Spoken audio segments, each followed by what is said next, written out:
ஹாய்ங்க. நானும் ஒரு 2 to 3 வீக்ஸாக நான் வந்து பார்த்துட்டு தான் இருக்கேன். ஒருத்தவங்க வந்து ஒரு மிஸ்டேக் பண்ணாத வரைக்கும் எல்லாருமே வந்து ரொம்ப யோக்கியவான்கள் தான், நல்லவங்கன்னு நினைப்பாங்க. மேபி அவங்க மிஸ்டேக் பண்ணாலும் சரி, பண்ணாட்டியும் சரி, அவங்க மேலே ஒரு வதந்திகள் கிளம்பிருச்சுன்னா, ஸோ அவங்கள எந்த அளவுக்கு பேட் ஒப்பீனியனாக க்ரியேட் பண்ண முடியுமோ அந்த ஒப்பீனியனாக க்ரியேட் பண்ணுறாங்க. இல்லைனா அவங்கள என்னென்ன சொல்ல முடியுமோ, என்னென்ன சொல்லக்கூடாதோ அது எல்லாமே சொல்ல ஆரம்பிக்கிறாங்க. ஓகேங்களா? நான் இப்போ என்ன சொல்ல வரேன்னா, நானும் ஒரு 2-3 வீக்ஸாக தான் 2-3 வீக்ஸாக நான் பார்த்துட்டு தான் இருக்கேன்.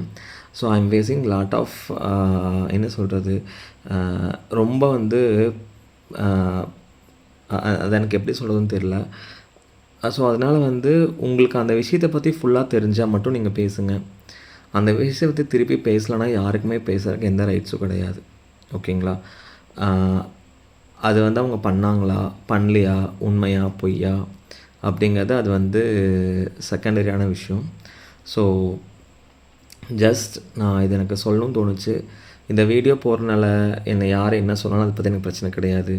கிண்டல் பண்ணாலும் பிரச்சனை கிடையாது. கேலி பண்ணாலும் பிரச்சனை கிடையாது. ஒருத்தங்கள ஒன்று பேசுகிறதுக்கு முன்னாடி, சொல்கிறதுக்கு முன்னாடி அது கரெக்டான பர்சன் தான் பேசுகிறோமா, அந்த விஷயம் கரெக்டாக என்னன்னு தெரிஞ்சுட்டு பேசுங்க.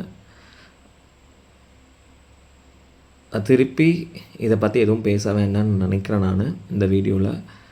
எகைன் நான் பேசினேன்னா அப்போ நான் மறுபடியும் என்னோடய ப்ரீவியஸ் வீடியோஸ்லாம் நீங்கள் பார்த்தா தெரியும்னு நினைக்கிறேன்.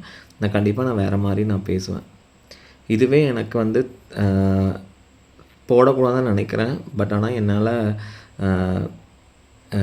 என்னோடய ஸ்ட்ரெஸ்ஸை வந்து எப்படி நான் வந்து இது பண்ணணும்னு எனக்கு தெரியல. அதனால தான் நான் சொல்கிறேன்.